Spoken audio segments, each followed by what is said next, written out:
Hello and welcome to Southeastern 16's predictions on the Fayetteville Regional. I'm Chris Lee, joined by Jay Greeson and Graham Doty as we break down the four teams in that regional. That's Arkansas, one of the best teams in the country out of the SEC. Kansas had a nice season out of the Big 12, team with some power. Creighton, a very good team that won the Big East tournament. North Dakota State, one of, frankly, the worst teams in the field, with maybe the worst offense in the field. Gentlemen, should be an interesting regional for the Hogs, who perhaps get a rematch in Fayetteville with Tennessee if this all goes according to Chalk. Interesting is an interesting word for it. And I'm going to start off by trying to be a little more interesting. I kind of looking at these rosters and numbers. I wish the committee had sent Kansas to Georgia. Because the Kansas offense playing against the Georgia offense would look like circa 1992 Baptist slow pitch softball state championship in downtown Chattanooga. Yeah, that's about it. Kansas hit 100 home runs this year. Of course, Arkansas hit plenty itself. But that'll be an interesting element of it, is the power into things. And then you got Creighton, which didn't really play ball that way. It hit 47 home runs. And then North Dakota State, which hit 29. So very disparate numbers power-wise for all these teams, guys. But, Graham, North Dakota State hit 29 home runs in 3 games. I mean, how many games do you get to get in North Dakota? Yeah, what do you think fall ball's like for them? Just don't go outside. It's played in your basketball gym. That's what it's like. Yeah. Gentlemen, I think, look, Arkansas should roll North Dakota State in the opener. This was the team that, according to what I've got, had the worst offense in the tournament, hands down. Per 27 outs, scored 4.76 runs. I don't know that anybody else in the tournament was worse than that. So there's that. I think we can kind of eliminate the Bisons from the discussion here, bring it to an Arkansas-Kansas-Creighton discussion. Now, those are 3 pretty good teams. Against Kansas is going to bring the power. The question for me is the pitching for the Jayhawks. Do they have enough? You're going to need some. Top end of the staff, probably the most effective guy this year was Cooper Morris, who threw 83 and 2/3 innings. Cooper Moore, excuse me. And then they had some decent arms out of their bullpen, but not a lot of shutdown guys. And then on the end for Creighton, Creighton could pitch it a little bit. It's got 4 or 5 pretty durable arms. Nobody may be elite, but pitching factors into these things. And then we've got Arkansas. And Arkansas is kind of it goes as Zach Root goes. Be interesting to see if he pitches the opener. He's been very up and down. They've got a very deep and talented bullpen. Of course, they hit for power. What else are you guys looking for out of this regional in terms of things that determine who gets out of it? Graham, before you go, I think every regional has in an SEC site, I think the question should be addressed about what do you do game 1? Yeah. I mean, and with your rotation, and we know we talked a little bit yesterday on Memorial Day when we were breaking down the bracket that people were reporting that Auburn had already announced Dutton was going game 2. I mean, I think Arkansas is in a very similar place here with a mismatch in game 1, and it allows you to leverage being the 1 seed. Yeah. I mean, North Dakota State is a spot where you can easily use an opener if you want to. That saves Root or whoever else in the best part of your bullpen for a Creighton-Kansas game. Offensively, I think Creighton is the team, or Kansas is the team that you're more afraid of. Although Kansas did it against one of the weaker Big 12 schedules, and Creighton in the Big East didn't play anybody like you see in the SEC for the most part. There were some good teams in there, some borderline regional teams, but not great teams. So even with that, there's question of how much stock do you put on the numbers. Now, DSR, which I like, that's D1's rating, did have Kansas 25th in the country and Creighton 38th. So according to that, that's a quality measure. Two pretty good teams, but just look at this on paper. Again, regionals to me come down to pitching depth, and I'm not sure if Kansas has got it to stick with Arkansas, in a 3 or 4 game or even a 5 game situation. Those guys allow a lot of base runners. It's not a staff that strikes out a lot of guys. They've had some issues with keeping the ball in the park. And again, those are all things that aren't great when you're facing Arkansas. Creighton also had issues keeping the ball in the park. That's an issue. I think the big things to watch, the two arms to watch here, Dominic Cancelleri, I think is how you pronounce it. That's a mouthful there. And Garrett Langrel are two guys that I think pitch in longer situations, two of their more effective arms. They were both pretty good at keeping the ball in the park. Matthew Ackerman, another guy for Creighton, good at keeping the ball in the park. I think it comes down to who's best equipped to contain the Arkansas offense here. Again, Kansas could be a situation where it goes blow for blow with Arkansas with the home run output. The other teams, Creighton in particular, it's going to be can you win the outs matchup and can you outlast Arkansas in a war of pitching attrition, which in a weekend isn't easy. Yeah, I mean, if it comes down to pitching, which I kind of think we all agree that it will. I mean, I'm going with the Hogs, and especially their first game. I don't care if they are pitching Wood or Root. I think they're going to win that one no matter what. So, I mean, Arkansas has guys like Gackle, Beidelschies, you name it. They have guys with big game experience this season, and a part of it is, you got Creighton. They're going to be playing in an environment that they haven't really faced this season. I know they play in that giant ballpark in Omaha, but that doesn't mean there are a lot of people there. So I just have the way more confidence in Arkansas than I do any of the other teams in this. A fun note is, remember Kingston I thought he was the head coach at Creighton. He left South Carolina. He's actually the associate head coach. So that was a good hire for them, and a big reason why Creighton has been able to have the season that they have had. And Kansas, they were the story of the Big 12 for a while, and I mean they had a really good season, and finished as a 2 seed for Dan Fitzgerald. I know last night when we were on, Arkansas fans were saying they got a hard regional. I mean, I just kind of think that's PTSD for Hog fans. Like, I just don't think they have anything to worry about. Well, I look at game one situations a lot, and do you have a team that can really push you, make you throw pitchers you don't need to throw, that kind of thing?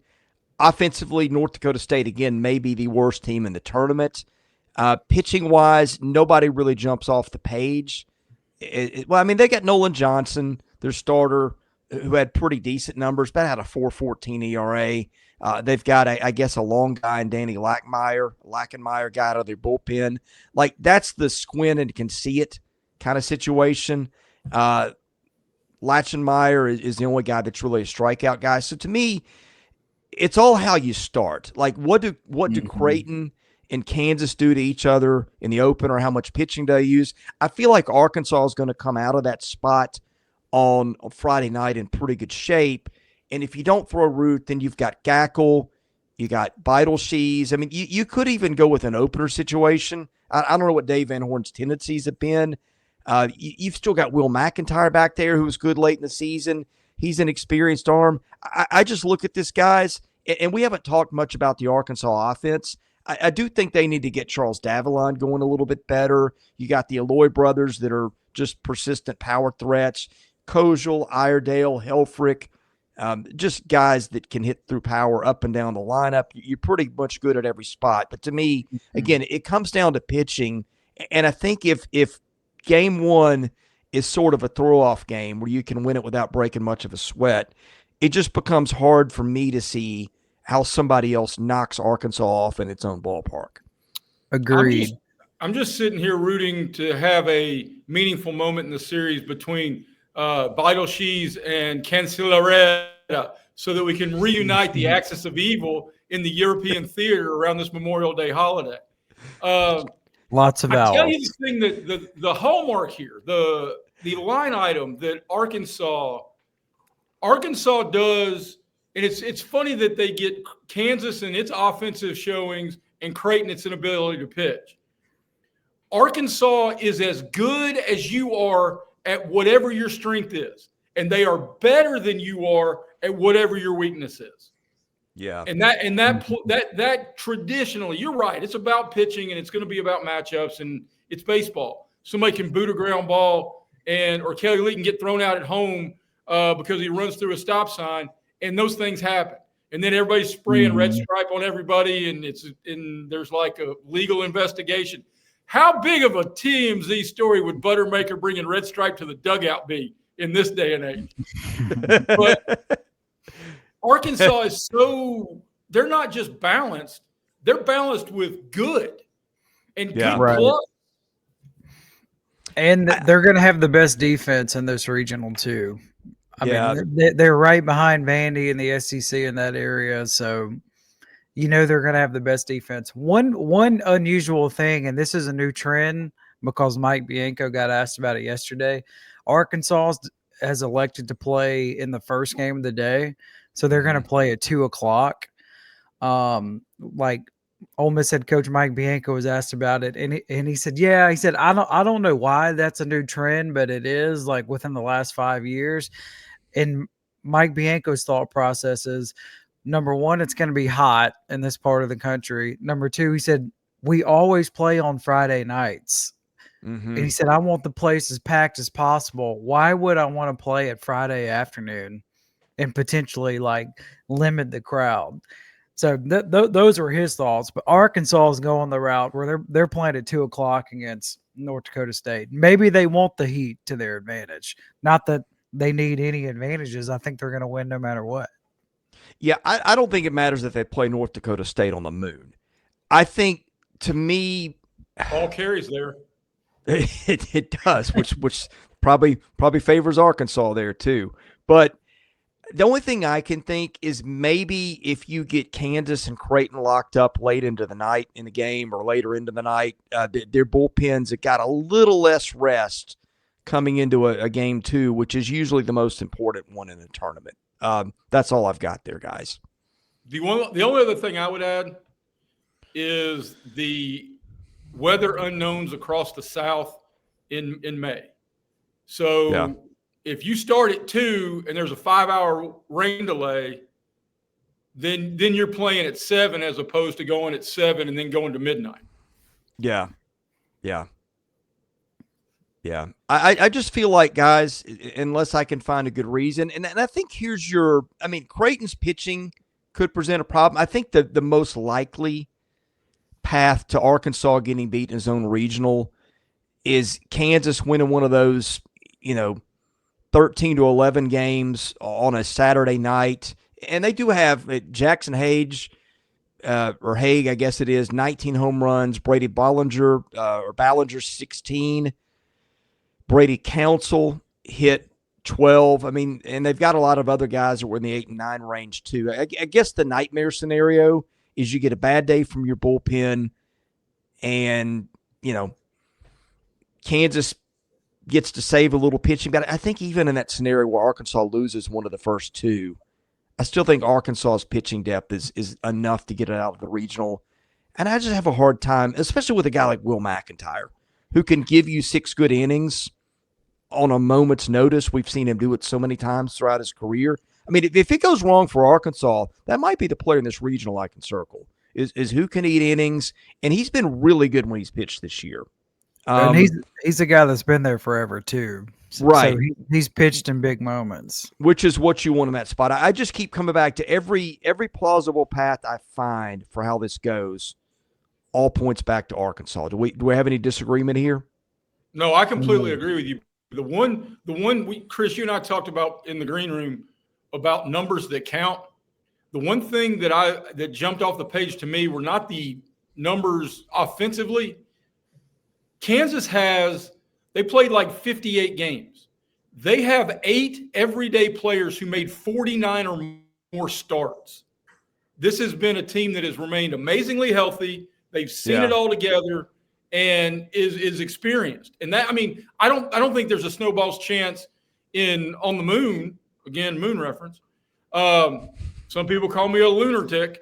I I don't think there's any chance Arkansas. I feel as confident about Arkansas as I do just about anybody else in the SEC getting out of this. Yeah. LSU's number one on my confidence meter of getting to next weekend, but Arkansas's right there in the team picture for 2.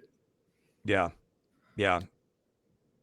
I think a lot of the despair around the draw maybe was looking ahead and seeing that you might get Tennessee week 2, which Arkansas did handle that a couple of weeks ago.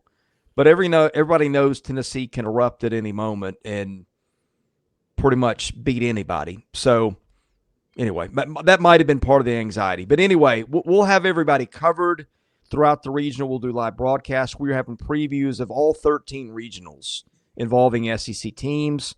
So I hope you guys will tune in for those.